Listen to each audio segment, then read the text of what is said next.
Can you hear me, Peter? Yes, I can. Good morning. I just unmuted myself. Yeah. I'm just wrapping up an investment webinar Zoom on the other computer. Okay.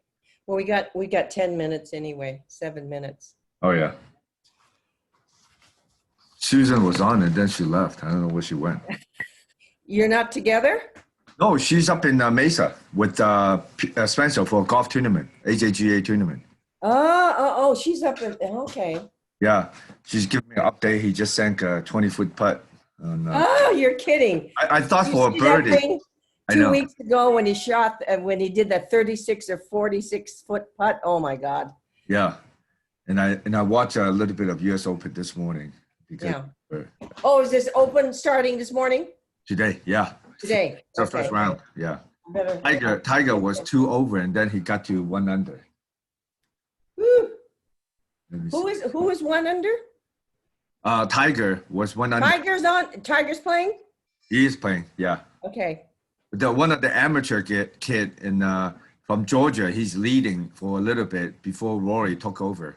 So he's now Rory, I think, was 4 under. That was an hour. Well, they just started. It changes so quickly. It can change so quickly. Okay, I'll be back. I'm just gonna just wanted to make sure I was on.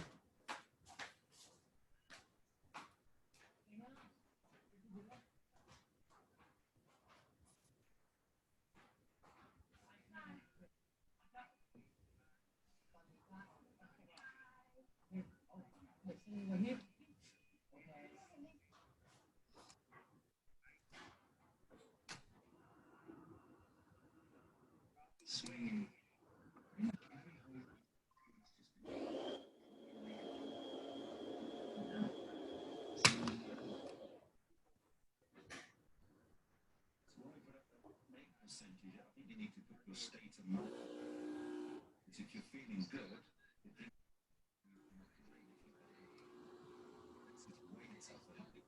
exactly. Question mark next to this one. This ain't easy. This is normally 30%.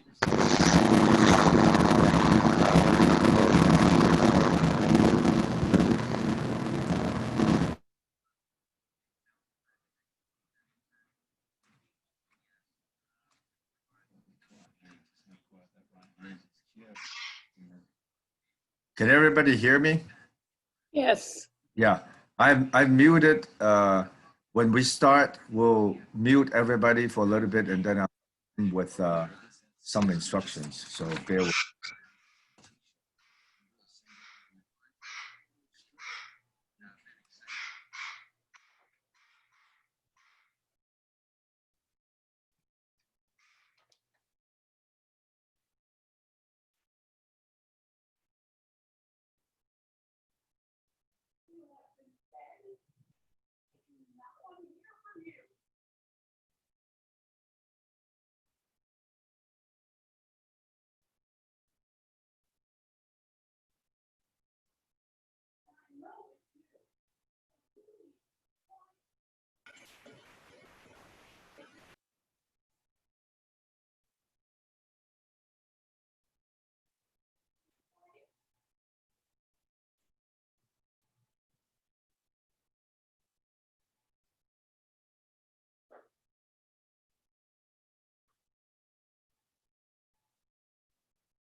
Hey, we're at, my watch says 10 o'clock.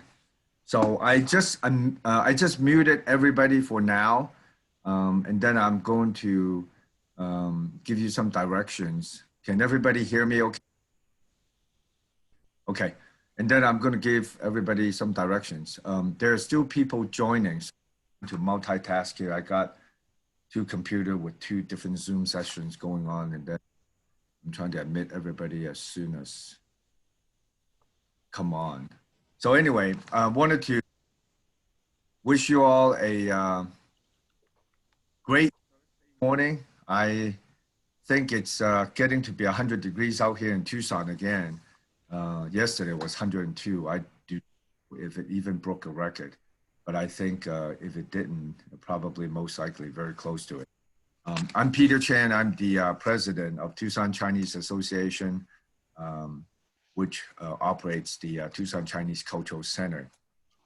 And I wanted to welcome you and thank you for being here today with this special Zoom session that we are going to learn about the book that was written by Dr. Venit Shelton, Herbs.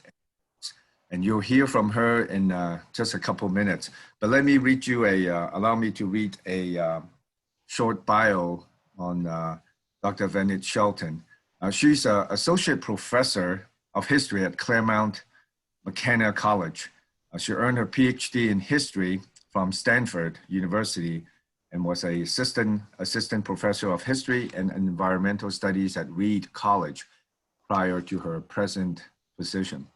She studies and teaches the social history of America West with a particular focus on race and the environment. Her first book, Squaw Republic, Land and the Politics of Monopoly in California from 1880 to 1900. It was published by the California Press in 2013, studies the ideal of landed independence and its significance of Gilded Age politics in California. Her second book, Herbs and Roots, A History of Chinese Doctors in the American Medical Marketplace, published in 2019 by Yale University Press, chronicles the long history of Chinese medicine in the United States from the colonial period to the present. It's also edited a series of US history textbooks, Gale, Cengage Learning. Her opinion pieces on the history of medicine and teaching historical empathy have appeared in the Washington, Los Angeles Times, and the Chronicle of Higher Education. In addition to her writing, she has on historical movie sets in the American West and appear on the Travel Channel's Expedition Unknown. Speaking about the Lewis and Clark expedition and the construction of the United States' first transcontinental railroad. Speaking of railroad, there is a display at the Tucson Chinese Cultural Center that is funded by one of our board member and her spouse. So when you have a chance, when the center reopens, please stop by and see part of the West Coast Railroad history, as we are, part of it from all the way from Rio Rico, Nogales up here through to the I-10 corridor. So without further ado, I'm going to let Dr. Venit Shelton talk about her, book and learn a little bit more about her work. So hold on a second.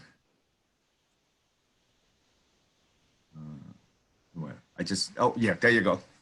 I am unmuted now. Thank you. Right. Thank you so much. It's really a pleasure to be here. I was supposed to come out and be with you in person back in May, and I'm so sorry for so many reasons that didn't work out. I love Tucson. My mother and father-in-law lived in Tucson for almost a decade, and I really always loved going out there and enjoying the beautiful Sonoran Desert and shopping at La Encantada, which I really miss a lot. But I'm delighted to be here today. I'm sharing this book with you. which features the family of someone you may know, and the person who connected me to all of you, Anna Dawn. So she's with us here today and is going to share some of her family's history as well. I'm going to try to share my screen. I'm going to have to ask my host to enable that. If you go down to share screen, there should be a little up caret by you that says allow multiple users to share screen. So if you could give that a try, I would love to show you some images that are from the book. Great, thank you. All right, and if you could just give me a thumbs up and let me know that you can see my screen. Anyone? Yep, everyone can see? Yep, thumbs up, great, thank you. So this is the cover of the book. Now, for many Americans, when we think about the history of traditional Chinese medicine in this country, we tend to think about, let me say this, right? Acupuncture and the nationwide frenzy for it in the 1970s. But of course, acupuncture was just one of many traditional Chinese therapies, and its discovery, or I would argue its rediscovery in the 1970s, is actually the end point of my book, not its beginning. Chinese medicine has a very long history in the United States. It dates back to the colonial period, extends up to the present. Long before mass migration from China to the United States, Chinese materia medica crossed the oceans. It actually crossed the oceans in both directions. And then in the 1850s, as the first waves of Chinese immigrants began to come to the United States, doctors were among them. Now, there were a wide range of healing practices in China, but up until the 1970s, for a variety of reasons that I can explain, immigrant doctors tended to come from a kind of middling class of merchant physicians who specialized, and they specialized in a couple of things. They learned diagnosis by pulse or pulsology, and they learned herbalism in family businesses. Back home in China, in their family businesses, they would have specialized in making one proprietary remedy, but when they came to the United States, they had to learn to be generalists. They became general practitioners. So herbalists in the United States diagnosed and treated all manner of ailments. Very often they did things that had no bearing on herbalism. They set bones, for example. Sometimes they delivered babies. Sometimes they provided abortions. Chinese doctors in America served both Chinese and non-Chinese patients. And over time, so this is actually an advertisement, someone who's practicing in Los Angeles in 1880, and you don't see it, but on the back side, he lists all his services first in English and then in Spanish. And so what you see is that Chinese doctors in the United States were advertising their services in English and Spanish language newspapers, and over time, Chinese medicine, along with other medical knowledge systems deemed irregular or alternative, both facilitated and undermined the consolidation of Western style medical science. So this is really what my book is about. It chronicles about 200 years of the history of Chinese medicine in the United States, its history of transplantation and transformations, but it's also a history of American medicine, its professionalization, its regulation, and it is more generally a history of Chinese immigrant life. Now, I began researching and writing this book when I was teaching in Oregon. As my host mentioned, my first job out of grad school up in Portland, Oregon.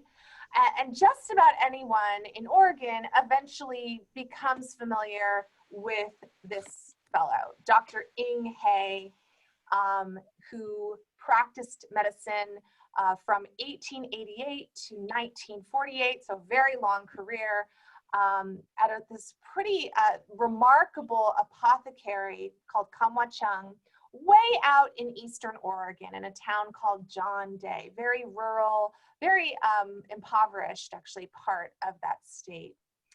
When Inge was too elderly to continue practicing, continue to running the business, when he was too kind of elderly and infirm to run his business, his nephew, who was also an herbalist, came out to John Day, moved his uncle to a nursing home in Portland, and then locked the door. He just kind of closed the door and locked it on this building and left everything sitting there in place, just gathering dust for nearly 30 years.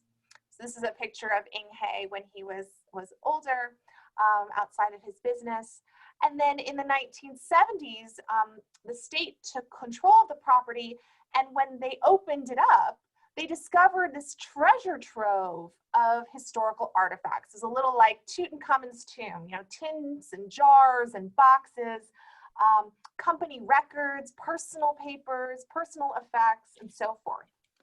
So today, Kamwachung is a state heritage site. It's an archive, it's a museum. You can go and visit if ever you want to drive about 5 hours into the wilderness from Portland. And Inge himself has been the subject of an award-winning documentary that aired on Oregon Public Broadcasting. So now I became aware of Inge while living in Oregon, and you know, as any good social historian would, I began to wonder about others like him. So I began to ask these questions, you know, how many Chinese doctors were practicing in the United States? You know, where were they? What did they do? More broadly, I wanted to understand their lived experiences and what they could tell us about their time and place. So, you know, I didn't really have an expectation that I would find very much. I thought maybe I would find enough to write a nice 20 to 25 page article. But it turns out that Chinese doctors were everywhere.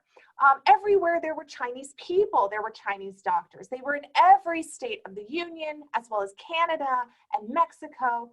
But unsurprisingly, they were more numerous in the places where Chinese immigrants concentrated, especially California and the West, which is my area of expertise. So you know, Chinese doctors were a small but significant cohort as part of the mass immigration from China that began in the 1850s. And after 1850, in any given year, you would probably find no more than 200 full-time practitioners of Chinese medicine working in the United States. But they assumed an outsized importance in their community.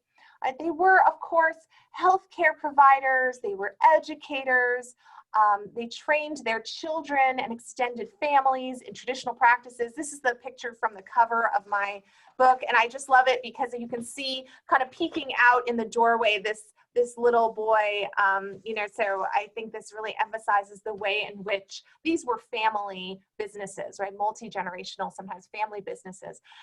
And they provided essential services, especially at a time when mainstream medical care was not an option for Chinese immigrants, when they were excluded or otherwise, let's say, discriminated against in kind of mainstream medical facilities. But, and I think this is important, not all of the work they did was strictly medical. Chinese apothecaries were recreational and religious centers. They often served as post offices. A Chinese herbalist might be his community's banker, translator, labor broker, grocer. Chinese herbalists sponsored new arrivals. They extended charity often whenever possible. And after Chinese exclusion barred the entry of working class Chinese, some Chinese doctors did participate in the forgery and smuggling networks that allowed their countrymen to circumvent immigration restrictions. Now, my sources for this project were fairly eclectic. You know, archival research is really the bread and butter of professional historians, but there are very, very few archives or museums that actually collect the records of Chinese herbalists practicing in the United States. So I pretty quickly exhausted those possibilities and had to turn to things like archaeological records, newspaper and travel accounts, court cases. Chinese doctors end up going to court quite a bit. They get arrested and have to go to court.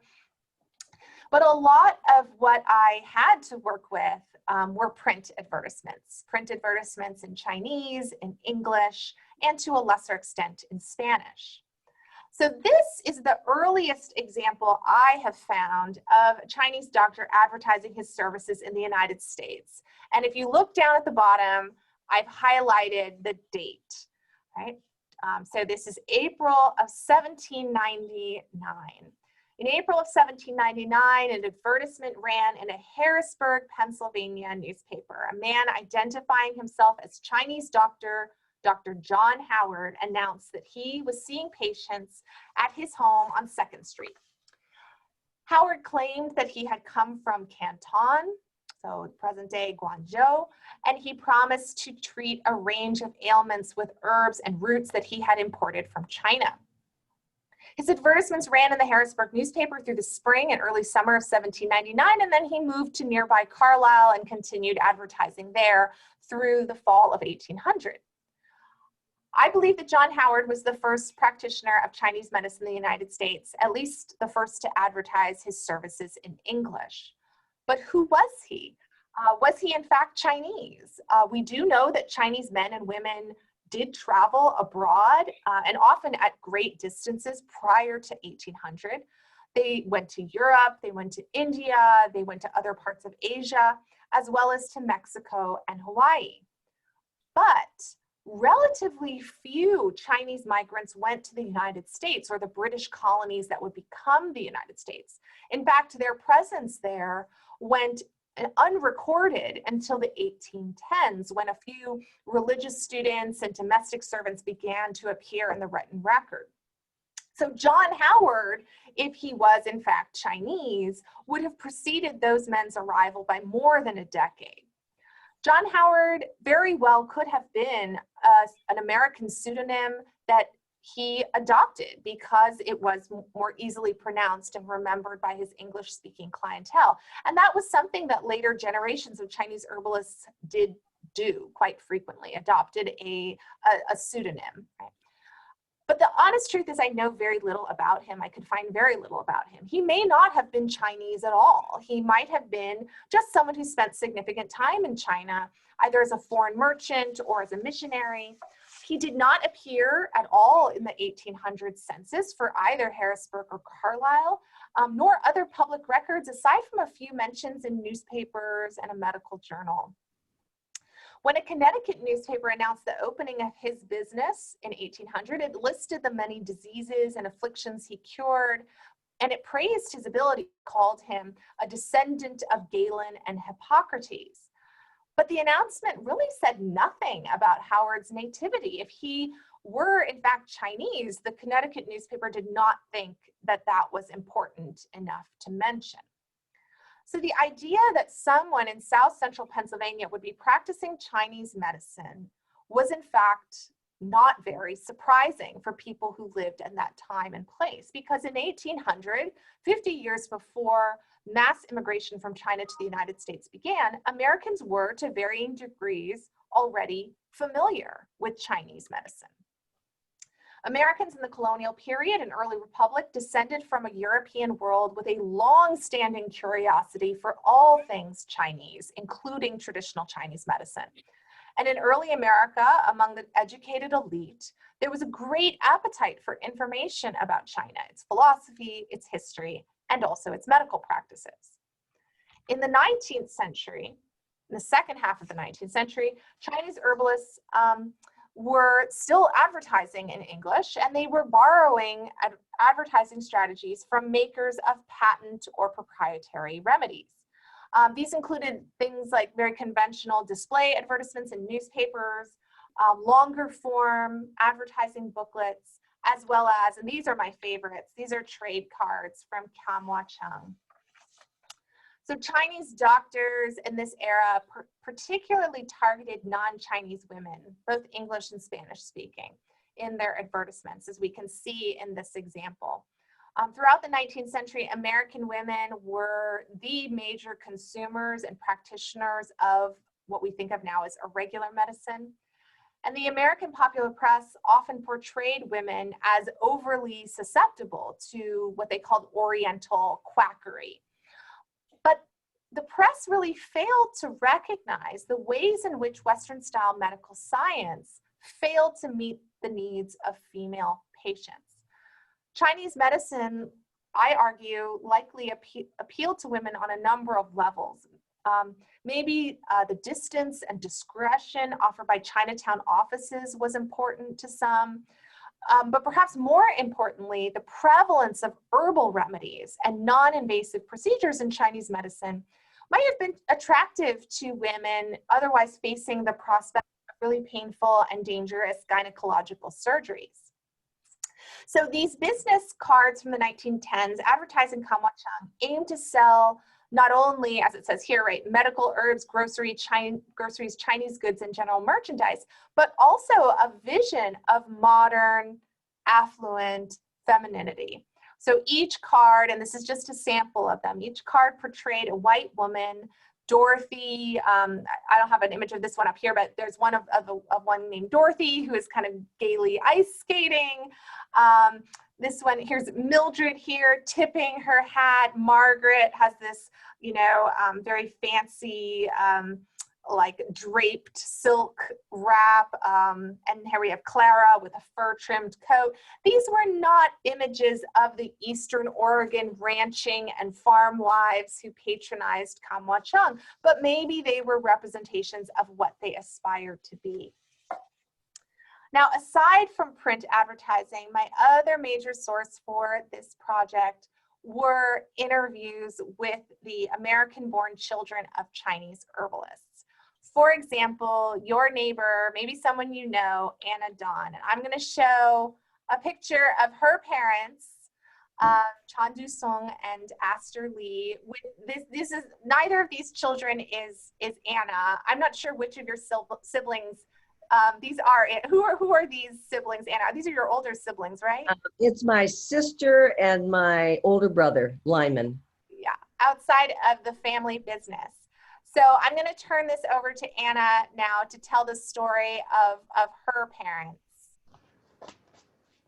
Well, yes, I'm a daughter of an herbalist. I'm a granddaughter of an herbalist. I'm a great-granddaughter of an herbalist. So we go back a long way, but not as long as the origin of Chinese medicine, some 3,000 years ago.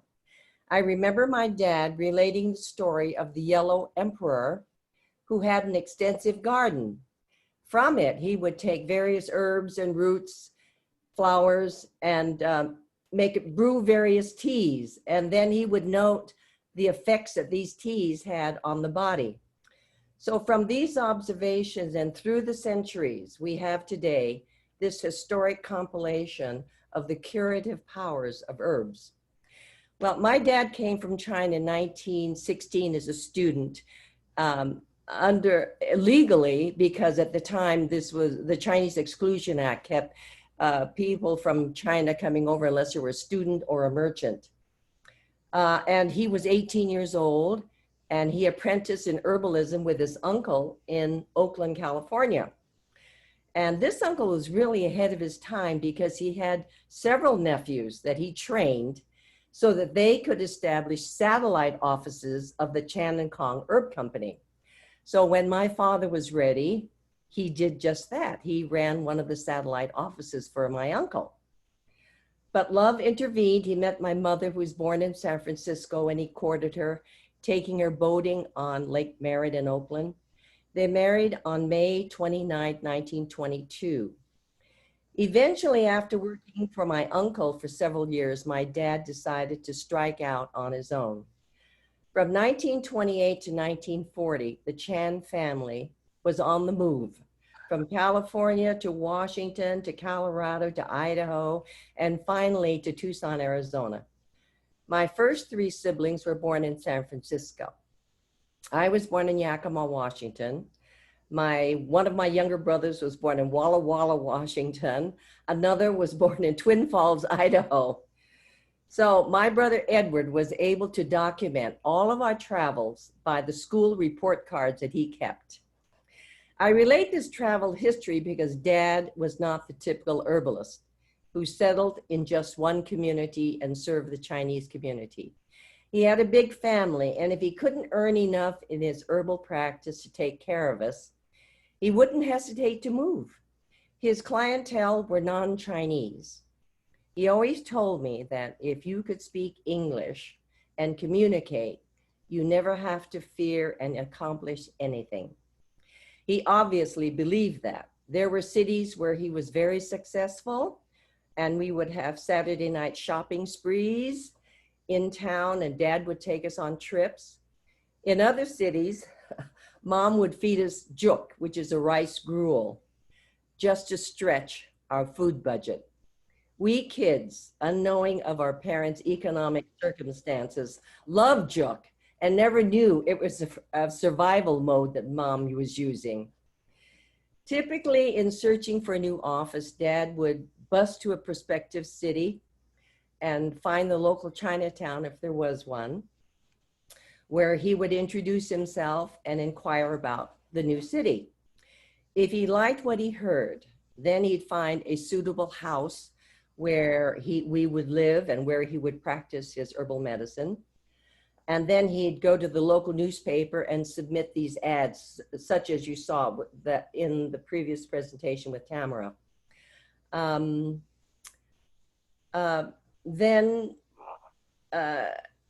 came the big move of family, furniture, and all of the herbs. And how my mother managed these 20 moves in their married life is mind-boggling to me. And I, for the longest time, did not know that most people are born, raised, and live to their dying day in one place. My mother is also atypical of Chinese housewives. She had a third-grade education, but learned to read and write English and Chinese from my father. She was my dad's right-hand man. After Dad had diagnosed the patient's medical problem and prescribed the herbs to be used, Mom would gather the various herbs from various drawers of herbs and boil them into a tea. One dose for the patient to drink while she was there, and the rest packaged into bottles for a week's supply. Was he successful in curing his patients via herbal medicine? I can only point to the many testimonials which his patients wrote telling of their cure. These were printed in local newspapers as part of our advertising. Advertising testimonials that Dr. Shelton referred to earlier. Another indication of the efficacy of Dad's herbal treatment might be the fact that as Dad traveled from city to city, some of his patients continued to follow him. So that is my presentation. Back to you, Tamara. That's great. And I mean, Anna, I think this wasn't said, but Anna actually became the kind of family archivist. And when I visited Tucson back in, I think, 2013, and met Anna for the first time, she had these Tupperware bins, huge Tupperware bins full of the family records, the business records, the prescription pads, the plates that were used for the advertising, to print the advertisements. And Anna has since very generously deposited all of that in the Claremont University library. So they're open to researchers. If any, in the future, they'll be available to anyone who wants to write more about Chinese herbalists or Anna's family. I also wanted to say that one of the things I learned from Anna, and this was kind of an important point for me ultimately, was, well, I should back up and say, before I met Anna and I'd be going and kind of talking about this project and giving papers and presentations, I always got this question like, well, were there any women, where are the women? Were any of the herbalists women?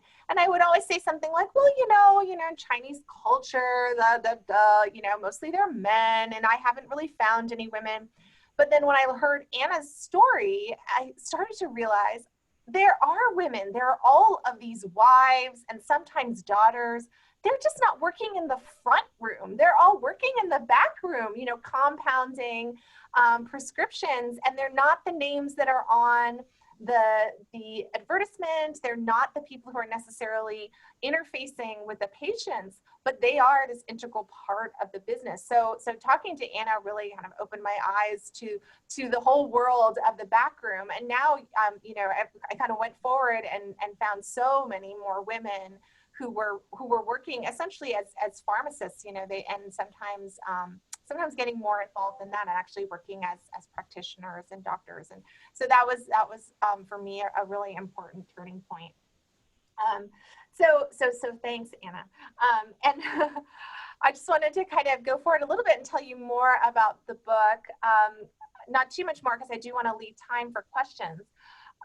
But as I began to kind of flesh out this picture, you know, through these various sources and through interviews with people like Anna, I became really interested in the ways that their histories intersected with the history of American medicine more broadly.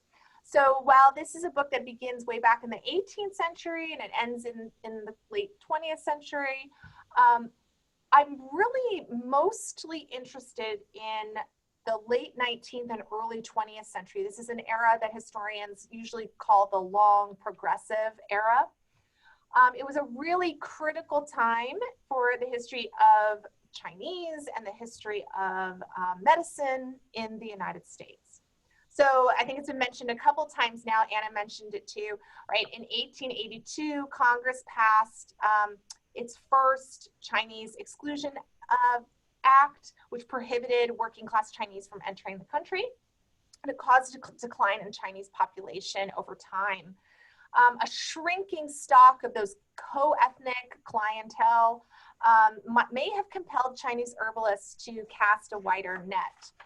So you start to see an increase in English and Spanish language advertisements after 1882. Around the same time, a new science of disease transmission based on the germ theory was becoming popular with formally trained European and American physicians.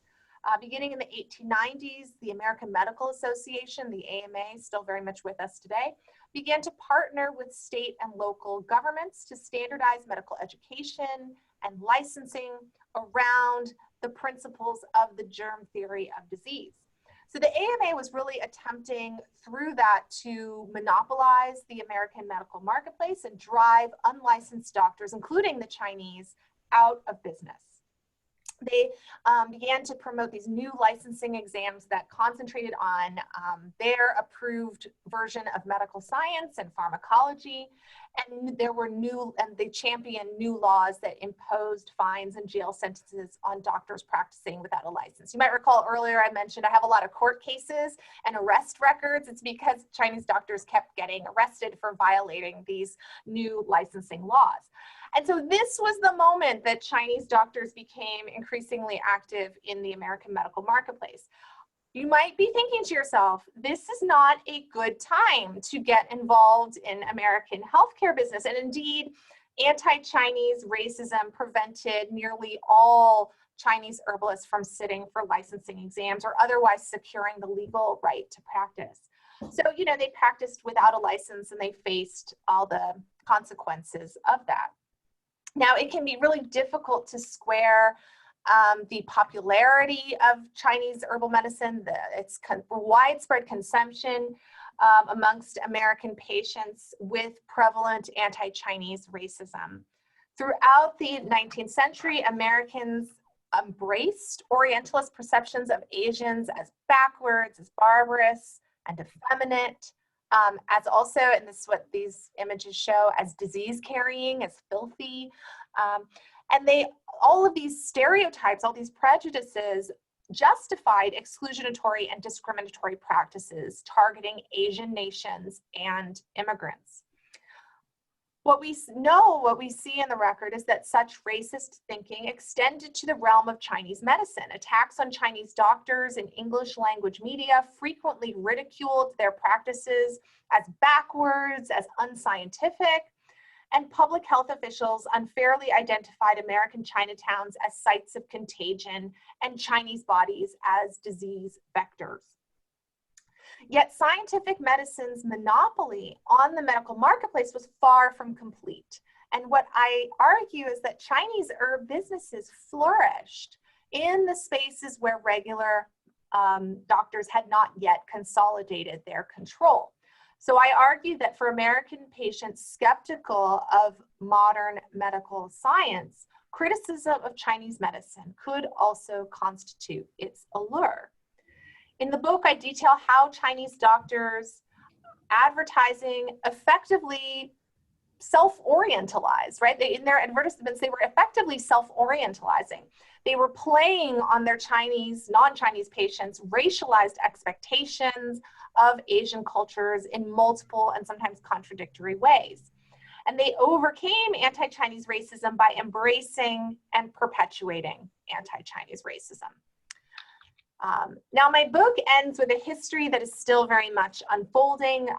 The valiant efforts among Chinese and Chinese American scientists from the 1970s to today to de-orientalize Chinese medicine by explaining its efficacy through Western-style scientific models and methods. Biomedical scientists have been predictably slow to embrace Chinese therapies, which remain I would say, inconsistently accessible to the average patient. But the deliberate speed of Western-style science is not solely to blame. After generations of successful self-orientalizing, practitioners of traditional Chinese medicine really have few incentives to de-orientalize. In the American medical marketplace, Chinese medicine has thrived as an alternative and not a complement to regular medicine. So that's all I have for you for today. I'm happy to answer any questions you might have for the next 20 minutes or so, and I bet Anna would be happy to answer any questions you might have of her. Right, Anna? Yeah? Okay. Right. Okay. Great. Thank you. So I have all the audience text me the questions so that we can minimize all the background noise. And if you want, I can stop sharing my screen. We can go back to a normal view there. All right, so I have a few questions already. So first of all, I want to thank Dr. Shelton and Anna Dawn for being here today and spending some time with us. And I think this is such a great eye-opening experience for many of us, including myself, to learn a lot more about Chinese medicine in the way that most of us have not thought about the United States from 100+ years ago to the current 21st century. The first question I have is to Dr. Shelton, and would you be talking a little bit more about the actual herbs itself, right?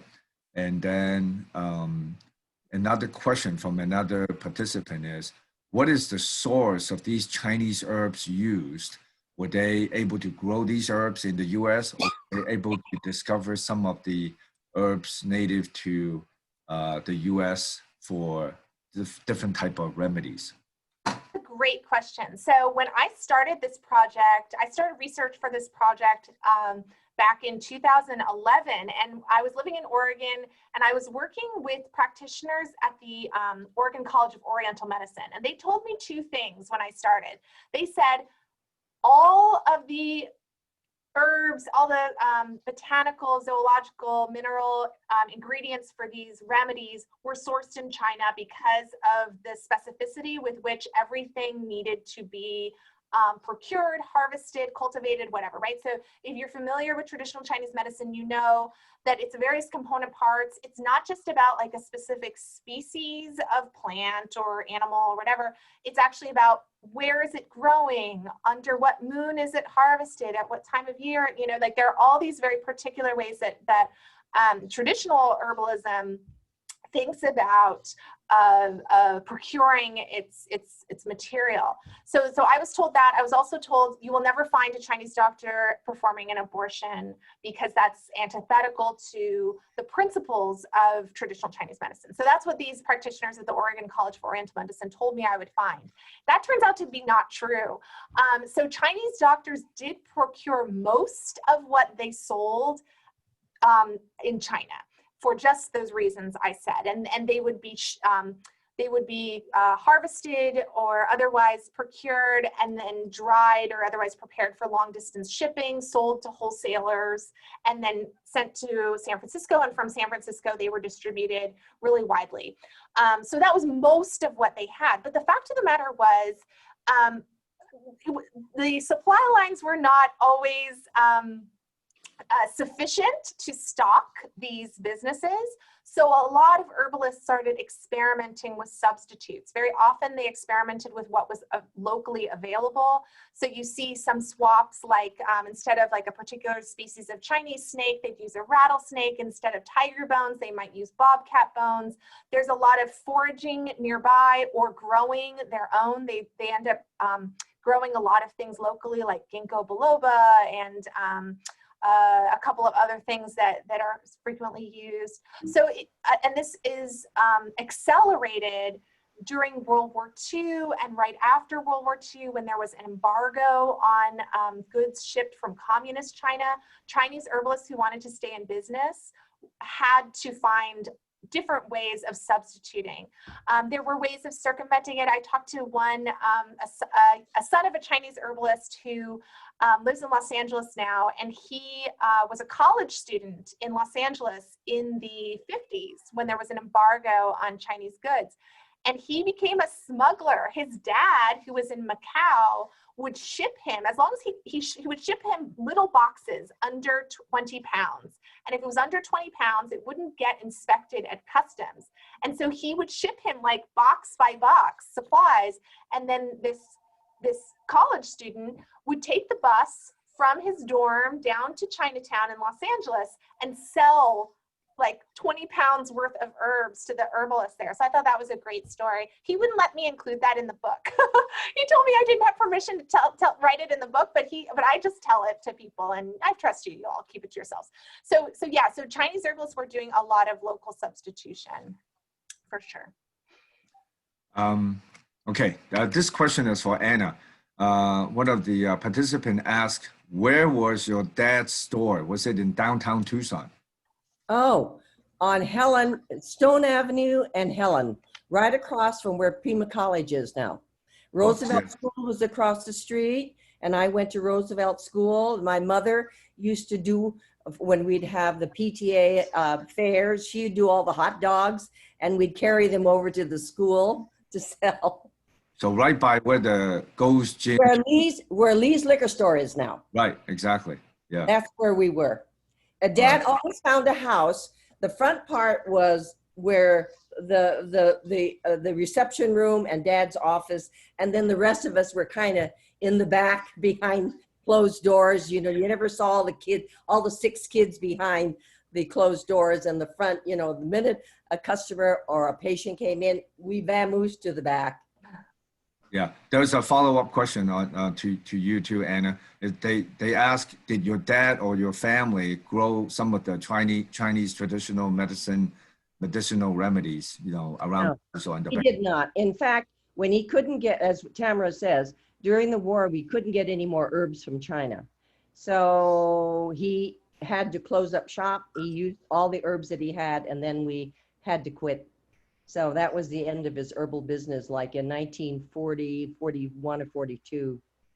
There weren't any herbs coming from China except by contraband. And I guess we weren't privy to that guy that was bringing the little boxes in. A lot of people went out of business in that period, for sure. Yeah. Yeah. What types of ailments did herbs generally address or prevent? And are there any Chinese herbalists in Tucson today? I can answer the second one, but the first part of that question was, what type of ailments did herbs generally can address or prevent? I mean, herbalists back in the day, like historically, this class of herbalists, they would treat kind of anything. But I would say generally what I see a lot of are people with digestive issues. That seems to be a kind of major concern amongst patients. But very often I'll see in the record patients going to herbalists if they have a growth, like a tumor or something, that they don't want to go to a surgeon to have lanced. I'm pointing to my neck only because I'm thinking like, you know, a thyroid type of thing. Yeah, there's a lot of like patients approaching herbalists saying, you know, I'm afraid to have surgery, but I have to have this thing excised. Can you try to shrink it with herbs? So what other kinds of, yeah, I think those are kind of main things. So intestinal, You know, herbs. in my dad's advertisement, I can always remember female problems, because as you said, he addressed a lot of the women's problems.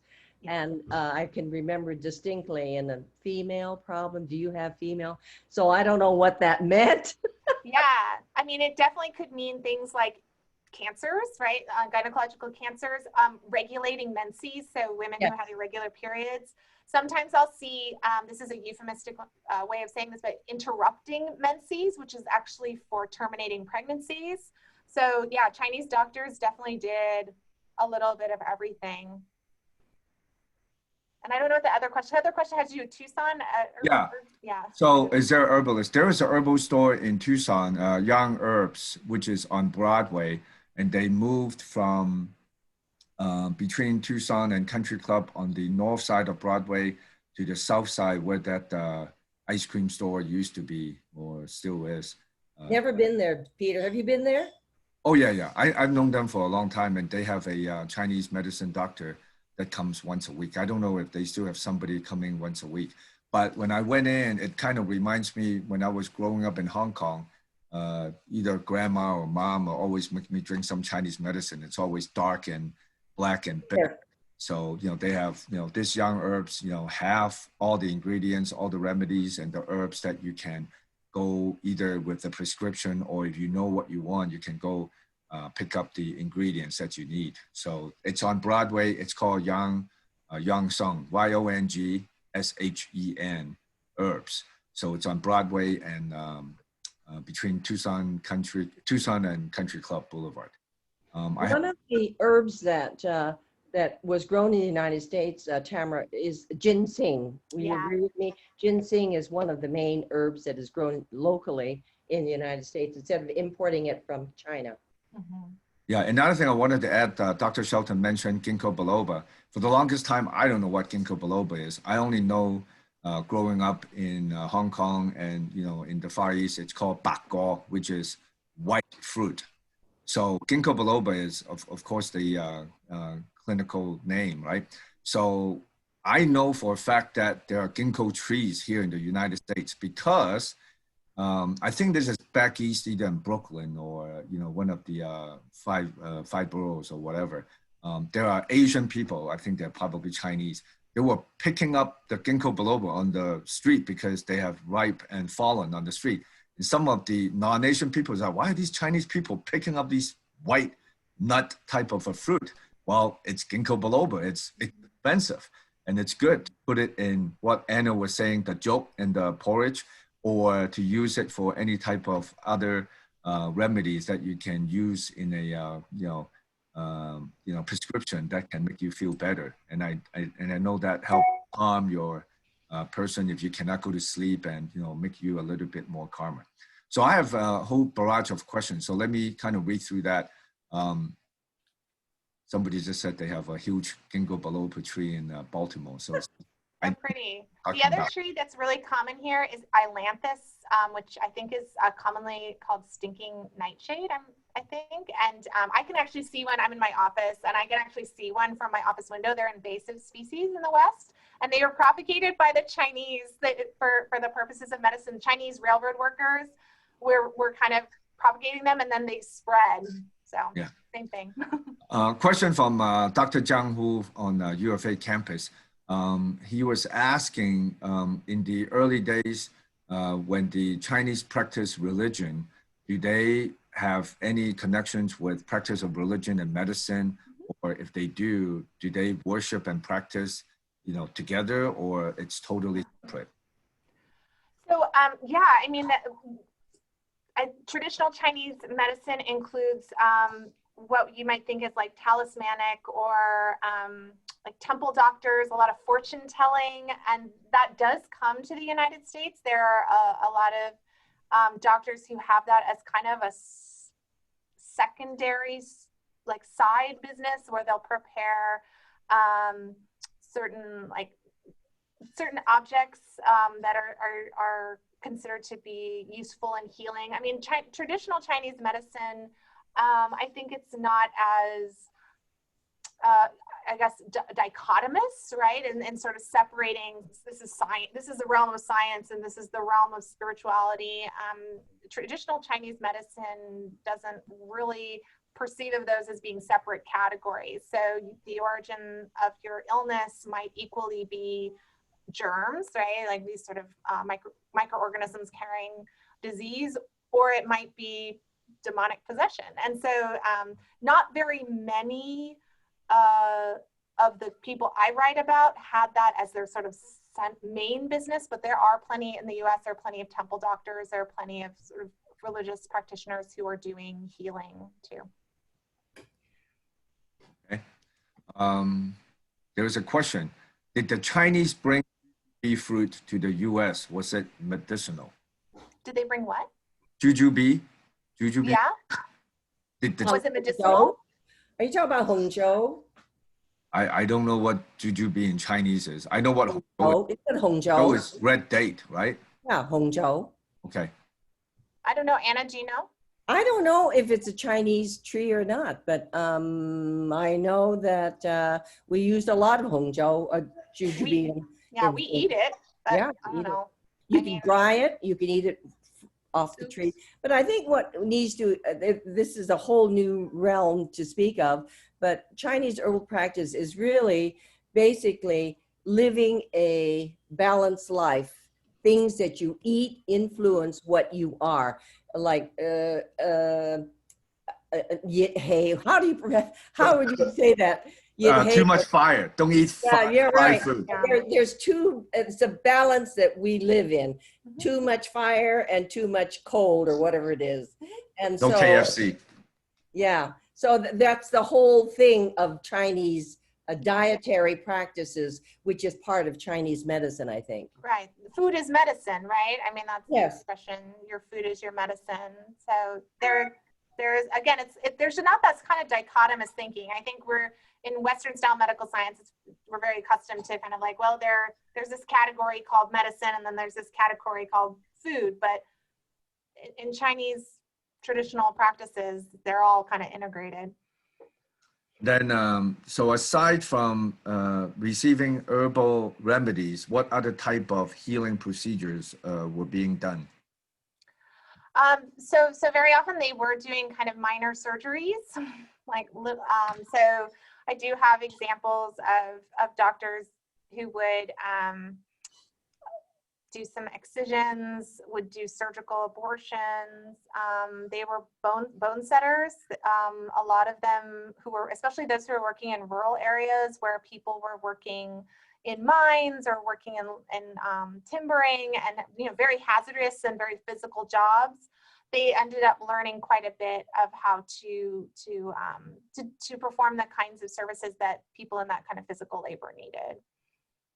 I think it wasn't common though, as I think. Yeah, mostly herbalism. Yeah, but mostly what my dad did, he would create compounds like mud. I don't know what kind of compounds, like poultices. Yes, and he'd put it on this sore or whatever it was, and that was as far as he ever went, applying something to somebody's body. Yeah, he never cut in, but he would apply these ointments, or he would apply these poultices. I guess it's poultices. Got paste. Okay, so I don't see any more questions, but I want to make sure. Let me see the book. It's hard with the virtual background. Yeah, the virtual background. So for some of you who have not had a chance to read the book and would like to purchase a copy, please send an email to Susan at the Tucson Chinese Cultural Center, and they are $30 each, and then we can have them drop ship to you, or you can go on Dr. Shelton's site to learn more about it.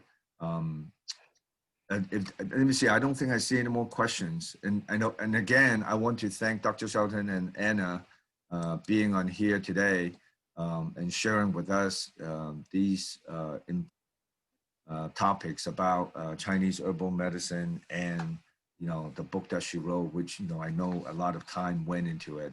I'm going to read it myself, definitely. And for some of you, you know, have any more questions, hopefully in the future when the center is opening up, we can definitely invite Dr. Shelton back, because I know you have family here and I know your father-in-law personally. I know he's traveling a lot right now after he retired from the university. So there's a lot of things to be done and to be seen. But when the centers open up, when we can freely travel and be with each other safely, definitely we would invite you back and have a in-person discussion. And hopefully you have you know, some more insights to bring to us. So, Sure. okay. Thank you, Tamara. Thank you so much, everyone. And Thank you. wish you all have a great start to the weekend and stay cool. Thank you so much for your support. Thanks so much for having me. Thank you. Bye.